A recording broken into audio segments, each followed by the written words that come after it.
Welcome back. Based in Portland, Maine, one man is on a mission to spread hope across the country. Artist Charlie Hewitt joins me for a discussion on his latest work, the HopeFul Project, and we're actually going to take a quick look at this clip telling us more about it. I'm Charlie Hewitt, and I'm an artist. I'm a sculptor and painter. I created the hopeful sign during challenging times to serve as an inspiration to myself and to others. I thought that United Way was a perfect connection for that word, that message, and their mission. And to be hopeful requires action. It requires being part of something bigger than ourselves. We need each other now more than ever to step up and to show up united. Charlie, thank you so much for joining me. Now, before we talk more about the HopeFul Project, I'd love to learn a little bit more about you. Can you tell me about your background and how you actually became an artist? Oh my God! I became an artist. Came to New York in 1969 to be an artist, and I went to a school called the New York Studio School for a year or so. And then I just got myself a studio, and that's been my life since then.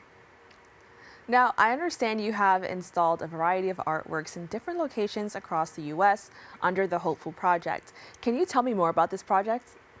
Well, the Hopeful Project began with a simple request from a friend of mine who owned a building at Speedwell Projects in Portland, Maine, and they asked me to put something on the roof of their building, and it was a dark October evening, late in October, and went out to look at it. And I said, "We need light." I just felt like we live in a dark state, and that'd be a great statement. And it's not a very busy intersection and corner. I have made static pieces. I have a piece on the High Line and a number of pieces that represent my images and shapes and abstract forms. But in this case, I didn't feel like doing that. I felt like taking the opportunity to speak. And I felt that I wanted to put a message out that would communicate to the thousands of cars that came by that particular intersection every day. And I came up with the idea of hopeful. I wanted something to be proactive and that said that we require action, we require commitment to be hopeful. It's not a passive word. And it came up, and then it sat on the building. It was popular but then it kind of took its own life. I started putting one in Lewiston and Maine and Bangor, Maine. I'm putting one in Augusta. I put 5 up in Eastern Maryland. And then it took different trajectories, and it started becoming a billboard, electronic billboard. It became a banner. It's morphing into a different kind of piece, and depending on the location. Now, I really am interested in the fact that you said that you wanted something that was active, not passive.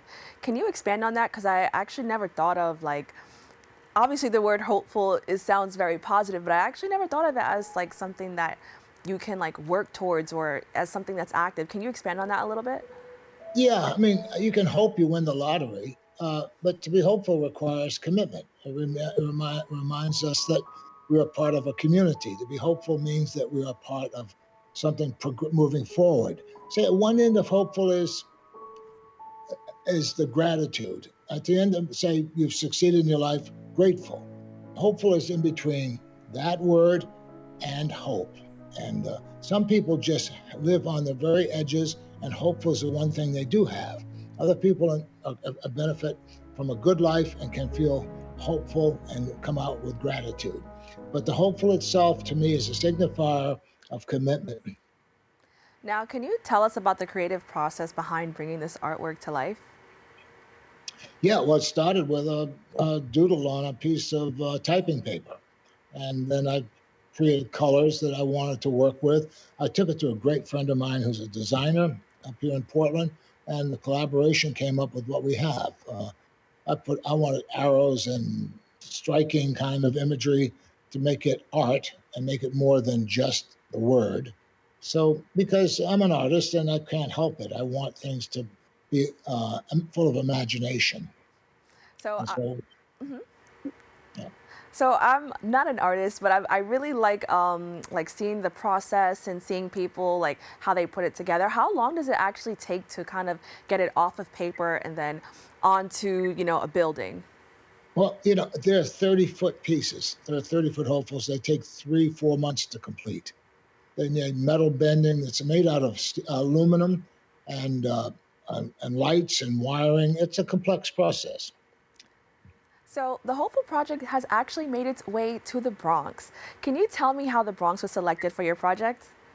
Yeah, and this talks about how long it takes to make a hopeful. The 30-foot piece takes 3 months because you have to weld and bend and crimp and just create the piece. What happened to me around late December when my wife and I were driving, and she had a friend who works for Outfront Media, which is large billboards, New York, Times Square billboards, for example. And I said, call Lisa and see if she can get me a hopeful. And we did. And Lisa's very creative and very, very full of life and energy. So we put up a billboard, electronic billboard.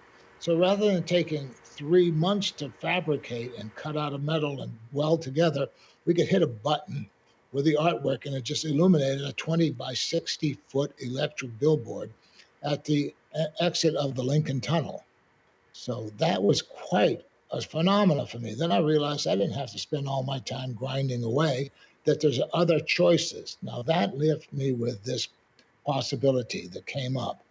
Because of the billboard, the New York Times wrote about it, and a TV station interviewed me. And as a result of that kind of exposure, a woman named Lisa Watkins, a proud resident of the Bronx, hit me on Instagram, messaged me and asked me, we could use hope in the Bronx. We're having some difficult times and we could use it. So my heart went out to her.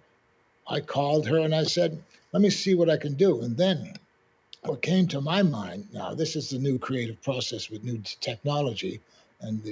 So I didn't have time to build 3 or 4 months fundraise to put up a large piece of bolt to the side of a building.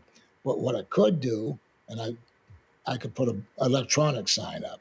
And what came to mind when I thought of the Bronx post-pandemic, post-COVID, was the people in the Bronx who got up every day and went to work in the service industry and the nursing industry and the firefighters, everybody, the first responders. They got up every morning and went to work and took those trains into the boroughs to do whatever they did because they needed the money, they needed the work, and they suffered the worst during the virus.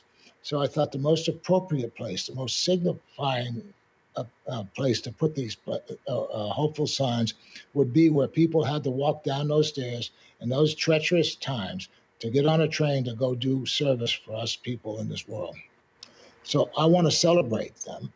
They didn't have cars. They didn't have a place in the country. They had to go to work. And I want now to put them in, so when they go down the trains, they see somebody saying thank you in light. So I'm actually really happy that you kind of brought those to the Bronx.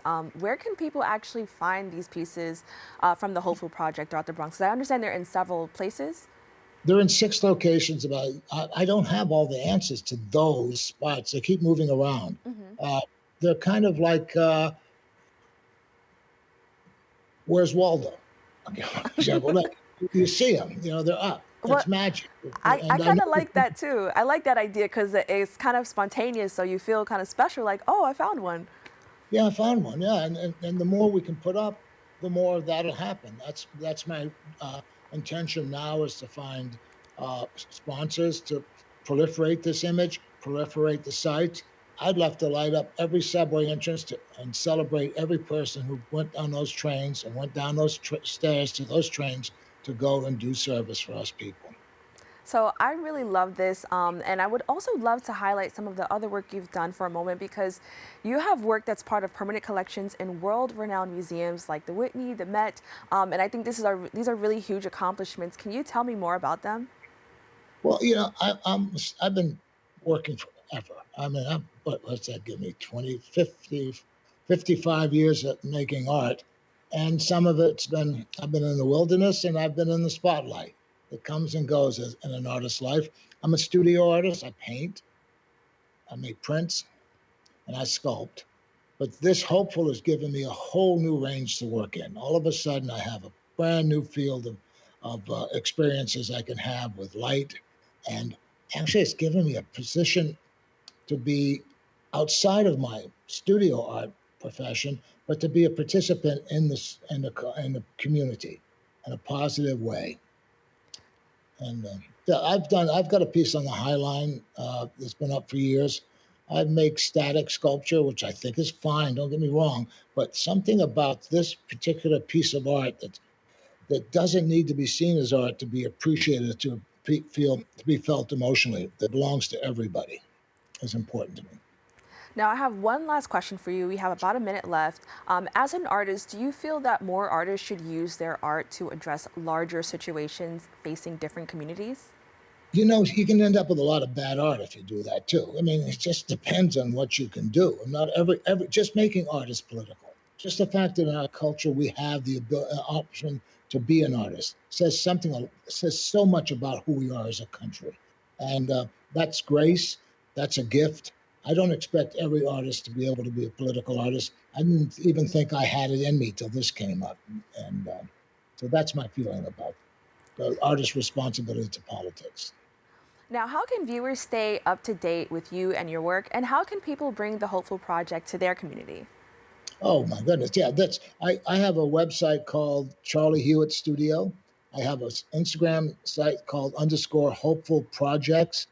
And my Instagram account, the underscore hopeful projects Instagram, and my Charlie Hewitt Studio on Instagram as well. I mean, in this new world, you can't hide, and anybody who wants to access me can do it that way. And they can see what other projects I've been doing. All right, Charlie, thank you so much for joining me. Oh, it's a pleasure. Thank you for letting me have a chance to talk about this. Appreciate it. We'll be right back with more Open BxRx Tuesday.